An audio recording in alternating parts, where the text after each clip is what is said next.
بيعوني على أن لا تشركوا بالله شيئا، ولا تسرقوا، ولا تزنوا، ولا تقتلوا أولادكم، ولا تأتوا ببهتان تفترونه بين أيديكم وأرجلكم،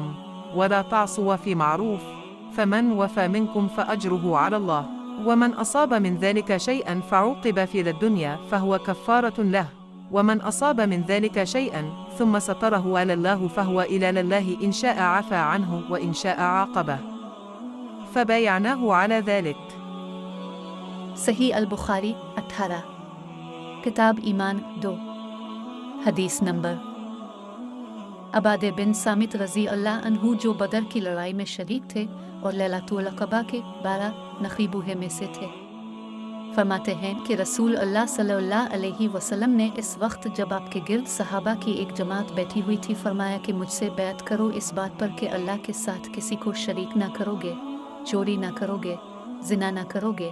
अपनी औलाद को कत्ल ना करोगे और ना अमद ना किसी पर कोई नाहक बहतान बांधोगे और किसी भी अच्छी बात में खुदा की नाफरमानी ना करोगे। जो कोई तुम में इस अहद को पूरा करेगा तो इसका सवाब अल्लाह के ज़िम्मे है, और जो कोई उन बुरी बातों में से किसी का इर्तिकाब करे और इसे दुनिया में इस्लामी कानून के तहत सज़ा दे दी गई तो ये सज़ा इसके गुनाहों के लिए बदला हो जाएगी, और जो कोई इनमें से किसी बात में मुब्तला हो गया और अल्लाह ने इसके गुनाह को छुपा लिया तो फिर इसका मामला अल्लाह के हवाला है,